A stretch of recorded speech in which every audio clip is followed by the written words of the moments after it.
let's talk about working more to accomplish more. Does it work? The answer is no.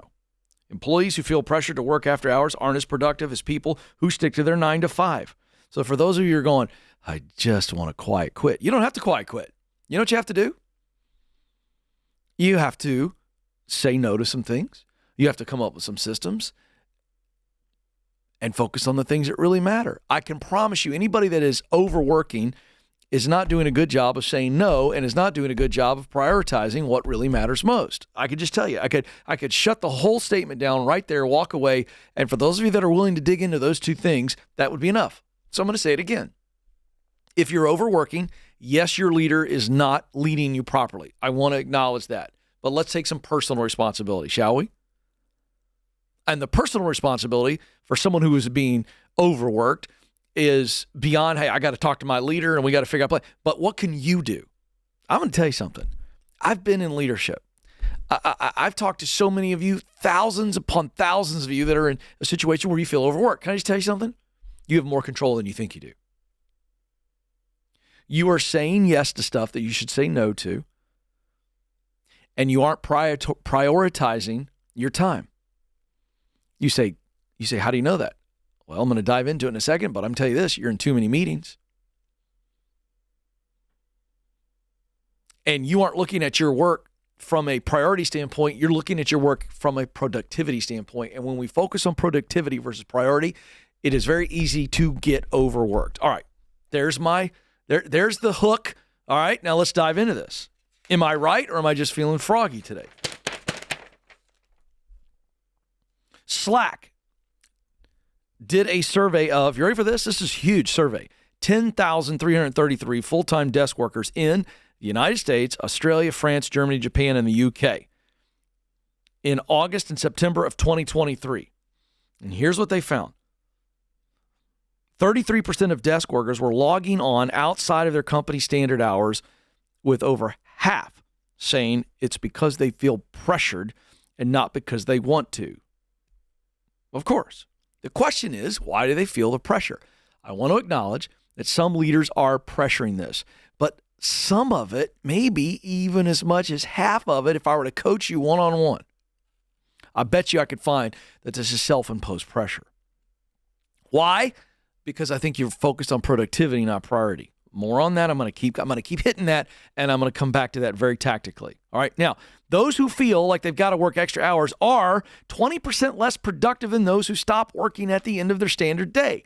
So let's just say this. If you take nothing else out of this, by the way, this is a survey. If you take nothing else out of this, leave the work at work. I mean, now, we got to get some mental hacks here. And we're going to have to figure out how to come up with some systems. So the mental part is first, and then the systems part is second, to be able to leave work at work. Now, I'm going to tell you something.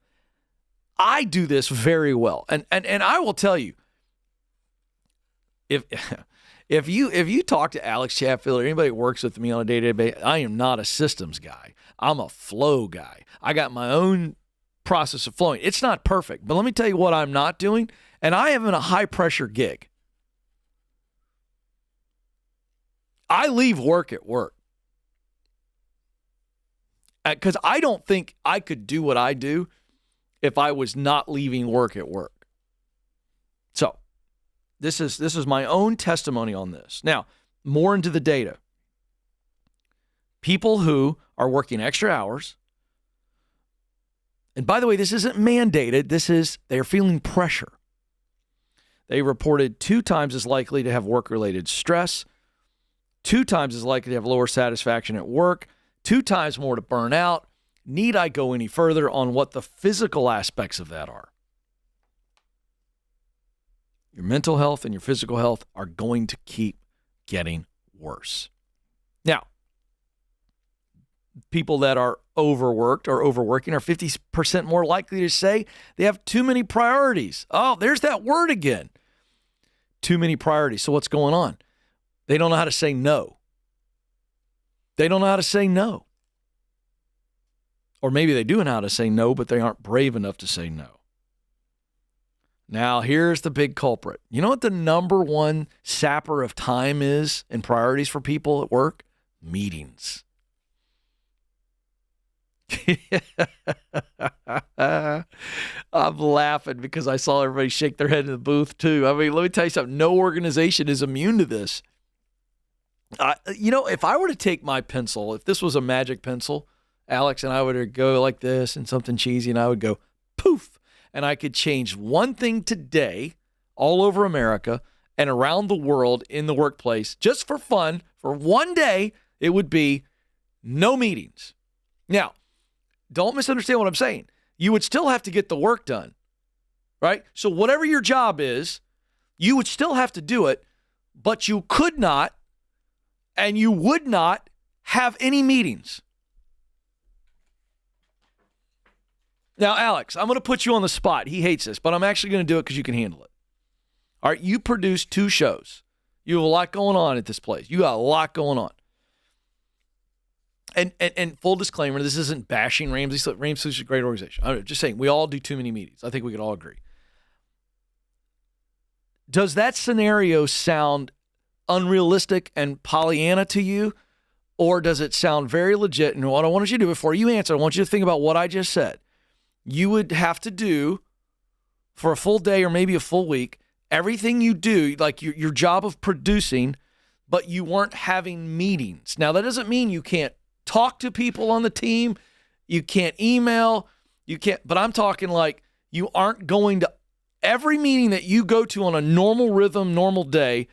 Does that sound realistic to you? Is that positive, negative, or you're unsure?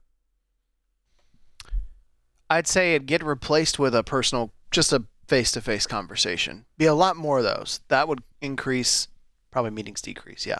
Okay, but my point is, do you feel that you would be less productive or more productive if you didn't have all the meetings, but when you needed to talk to somebody, you talked to them? Yeah, probably more. Mm-hmm. Because I think my point is you have Slack, you have a text, you have a cell phone. You can enter a flow state too. That's the issue. Thank you for saying that. So instead of all the meetings, you're sitting there getting actual work done, and you go, do I need to communicate this right now at 10 o'clock for an hour? I'll bet you the answer is no.